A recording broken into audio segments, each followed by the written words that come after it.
लोकसभा चुनाव के बाद अब महाराष्ट्र में विधानसभा चुनाव की तैयारियां शुरू हो गई है। इस तरह ठाणे में भी विधानसभा सीटों पर चुनाव की तैयारियां शुरू होती दिखाई दे रही है। विधानसभा की तैयारियां चल ही रही है, लेकिन राजन विचारे ने लोकसभा का मुद्दा उठाया।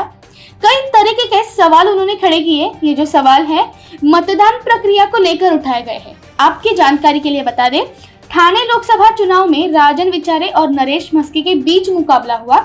इस मुकाबले में नरेश म्हस्के ने 1.5 से 2 लाख से ज्यादा वोटों से जीत हासिल की, लेकिन चुनाव नतीजे आने के बाद राजन विचारे ने इन वोटों पर आपत्ति जताई और लोकसभा चुनाव प्रक्रिया में अपारदर्शिता के संबंध में सबूतों के साथ मुख्य चुनाव आयुक्त दिल्ली, मुख्य चुनाव आयुक्त महाराष्ट्र के साथ साथ चुनाव रिटर्निंग अधिकारी ठाणे कलेक्टर को एक चिट्ठी भेजी। चुनाव आयोग को लिखे पत्र में राजन विचारे ने ईवीएम मशीनों से छेड़छाड़ का आरोप लगाया है। इसी तरह उन पर मतदान के दौरान समय से पहले मशीनें बंद करने का, 12 घंटे इस्तेमाल के बाद भी ईवीएम मशीनें 99% दिखाने का, वीवीपैट स्लिप और वोटों की गिनती में विसंगतियों का आरोप लगाया गया है।